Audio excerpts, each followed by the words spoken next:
Ang kalat dito. Nasaan mga apo ko? Wala naman laman ang bigas. Mga apo! Nay? Pupunta muna ako sa palengke. Oo ba? Tara na!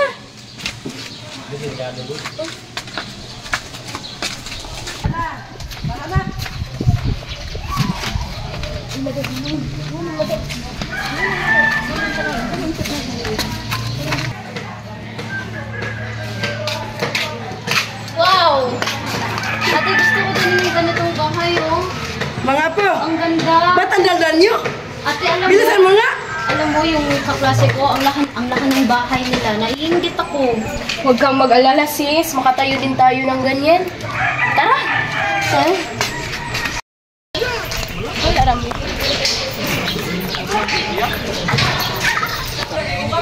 Pabila ng bigas! Usa nga, rice! Rice! Rice lang. Salamat. Tawagan ko muna si Kuya, ha? Sige, sis. Hindi ka na pera, ha? Pumunta muna ako kay Oo, Lala. ako na bahala doon.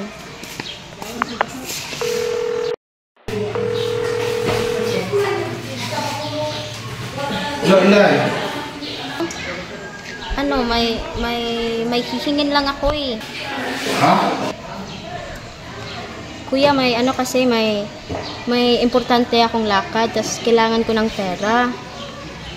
Eh, alam mo naman yung sinanay, wala yung pera, di ba? So, ayun nga, manghihingi nga ako sa'yo ng pera. Wait lang. Anong gawin niyo sa pera? May lakad kayo? Saan may lakad niyo? Para sa school? Sige. Sabi mo yan, ha? Walang problema yun eh. Sinabi ko na sa inyo, kahit anong gusto niyo, basta kaya ko lang, gagawin ko. Sige, thank you, Kuya. Sige na salamat.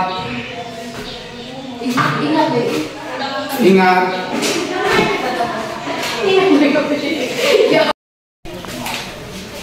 Boss, magandang hapon. Magandang hapon sa'yo. Ang kailangan mo? Nandito ako boss kasi gusto sanang magsili sa'yo kasi yung kapatid ko sa Pinas ba? May problema. Di ba makasahod mo na? Kasi ang sahod ko noong una, pinadala ko rin sa kapatid ko yung isa kasi sa project daw sa eskwela. Ngayon, sisi ka, pasahan naman yan. Huwag ka mag-alala boss kasi pagdating na sahod, babayaran ko naman yan. Okay, yun. Magkano naman yung skill mo? 14,000 lang boss. Kung okay lang sa'yo. 14,000. Teka. Ano ba ito? Kailangan din mga iba na mga fast dito. Wala akong fast dito. Hindi ba, antayin mo lang ako sa baba. Bababa ako mamaya. Okay sir, maraming salamat sir. Wala ka naman tumas, basta ikaw. Lakas ka sa akin eh. Antayin mo lang ako sa baba ha. Salamat sir. Wala ka naman pera. Hello, Kuya. Ano nga, padala niyo na po ba? Ay, maghintay ka lang ha, kasi okay na pera hinihingi mo. Ipagdala ko na mamaya kasi nag-usap na kami ni sir. Okay na. So, baka mamaya mapadala ko na sa iyo ang pera ha. Mag-enjoy ka sa lakad mo. Okay. Sige po, salamat ha. Sige, Inday. Ingat, Inday. Sige, Kuya, ingat. Bye. Inday, baka...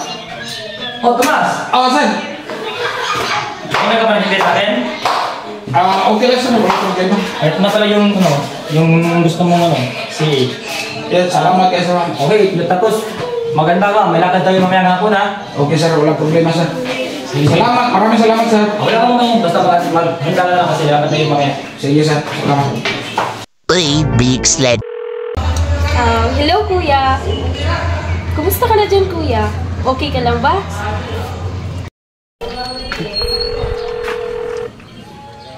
Hello, Day.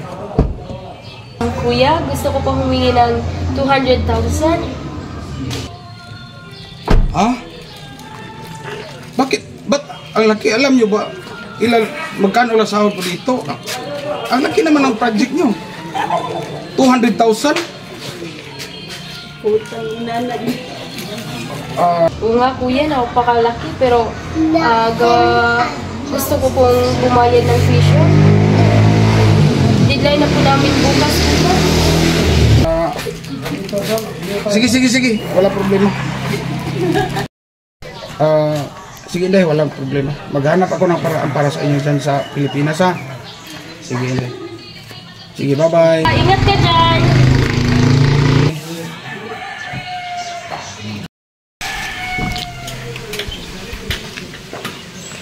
Tomas! Oh, sir! Oh, ano? Sir, ka na pala. May lakad tayo. Sige. Time? Sige, sir.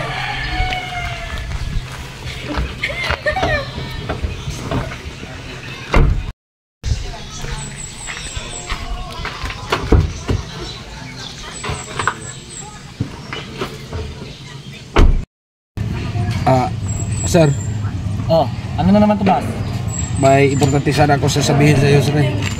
Ano na naman yung importante mo sasabihin Tomas? Sabihin mo lang kasi may lakad pa tayo. Kasi yung kapatid ko sa Pinas, sir, nangangailangan ng pera, 200,000.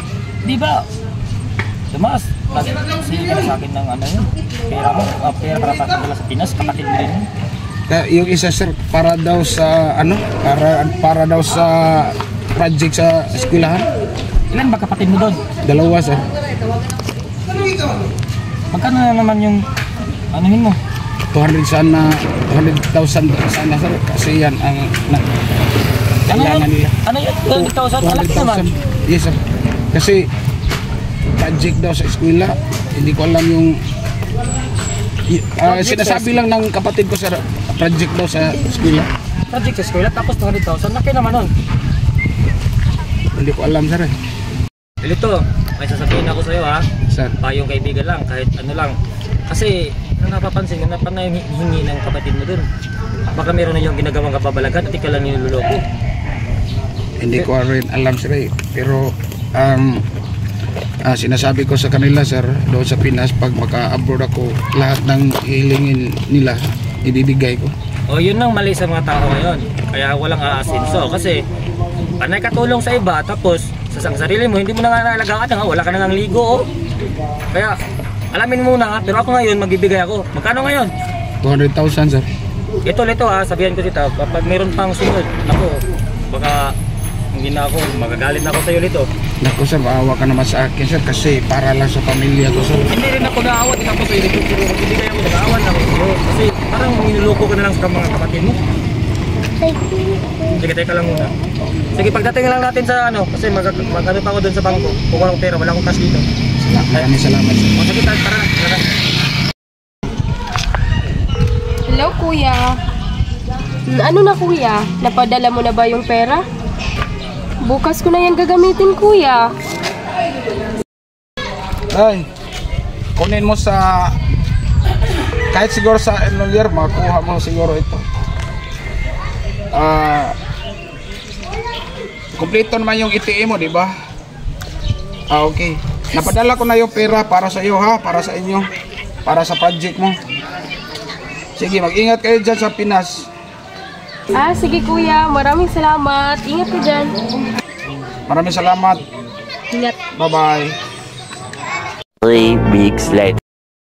Sunod kong gagawin para padala na naman tayo ni Kuya ng pera. Siguro nga, sis, mas madaling paniwalaan ni kuya na para lang sa iyong pag-aaral. Hindi. Naghingi na ako para sa pag-aaral. Nakita mo yung latest na cellphone? Yung iPhone ba yun? Oo nga. Yun na lang, yun yung idadahilan ko. Teka. Pwede. Hello, kuya. Ano po kasi, yung cellphone ko kasira na, tapos kailangan ko po ng bago. Yung brand ko na gusto ko is, yung iPhone. Maganda naman yun, kuya. Ano? Oo, yung iPhone 14 ata yun. Pera. Oo, yun. Tapos, ano din ha, yung pera, ano lang, mga 500,000, ganon. Gagamitin ko din kasi. Hello, Day. Nak, ang laki naman yan.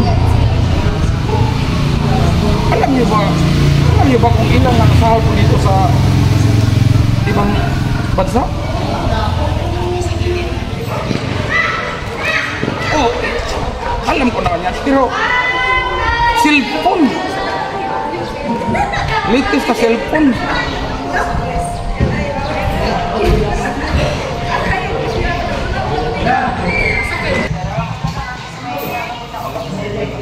Anong hindi pwede?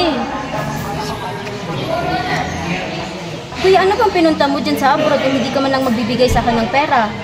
Anong gagamitin namin dito? Ano yung gagamitin kong cellphone para sa pag-aaral ko? Kung ganyan, kuya, kung hindi ka man magpapadala, edi sana umuwi ka na lang dito. Sige. Okay. Wag na kayong magalit kasi hahanapan ko yan ng paraan para sa inyo dyan. Huwag kayong mag-alala. Ay. Ano bang gagawin ko?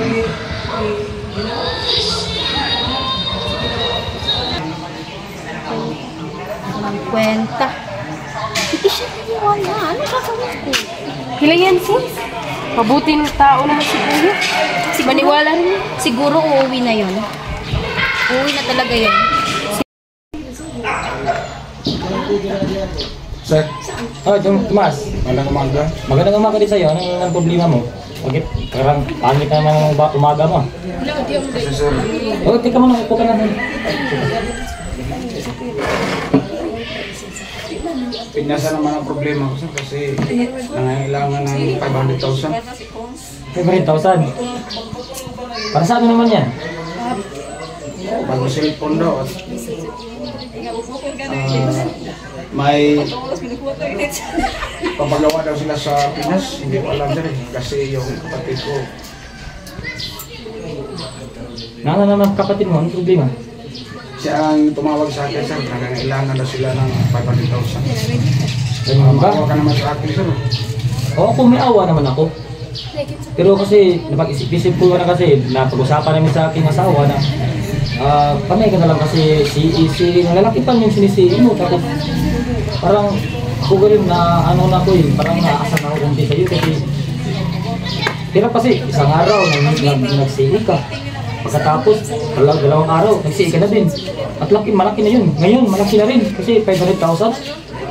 Ito na lang bibigyan kita ng hinihingi mo. Pero dapat mag-relax ka muna sa Pinas. Tomas, kasi parang nahalata mo na. Parang pumayat ka na. Baka ano pinagagawa sa mga kapatid mo dun sa Pinas. Ang gusto ko lang kasi na Hindi pwede sir. Nangailangan mo ako ng trabaho. oo, alam ko nangangailangan ng trabaho pero kailangan mo din mag-relax. Tomas, ganito na lang, pag uwi mo sa Pinas, tignan mo doon kung ano nangyari sa inyong pamilya doon. Tapos, tatawagan kita kung okay ka na, balik ka. Pabalikin kita. Kasi ayoko ng, kasi ayoko din ng driver na parang wala sa sarili. Kasi baka mabangga mo pa ako. Nadamay pa ako sa problema niyo. Anak ko sir, hindi yan pwede. Hindi yan mangyayari sir. Kasi gawin ko ang trabaho ko sir para sa inyo. Hindi sir, Tomas, makinig ka. Ang akin lang, buhay ka muna. Hindi sa ganun na hindi ka na makakabalik dito. Ayusin mo muna sarili mo at saka yung kapamilya mo sa Pinas para pagbalik mo dito okay ka na. Kasi pagkano pang mangyari mo dito, nandito ka sa bahay ko. Nahalata ko kasi parang kung bago ka parati, oras-oras na lang. Pero promise mo yan sir na babalik ako dito. Tomas. Asahan mo yan. Basta balik ka dito pag okay ka na. Yusin mo na buhay mo.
Na yan. Hello, sir. Ano? Nagawa niyo na pa po ng paraan yung pag-alis ni Kuya Jan? Hello. Oo, nagawan ko na ng paraan. At saka, antayin lang sa Pinas. Good. Thank you, sir, ha? Sige po, sige po. Hihintayin na lang namin dito. Maraming salamat po. O, sige. Wala ka naman. O, sige, bye-bye. Ito na talaga yung tamang panahon para sabihin natin kay nanay yung totoo. Siguro nga. Hay! Andiyan kayo kayo sa mga... Nay? Bakit? Nay! Nay, itong bahay na nakikita mo. Ito ang ating bahay. Atin po to. Nay, bahay natin to. Bakit ba kayo sabi sa akin? Nay, ito yung ginawa kong bahay. Ito yung pinagawa naming bahay ni ate. Sa pera ni Kuya. Kamalaking surprise!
kapera-pera kasi inubos niya.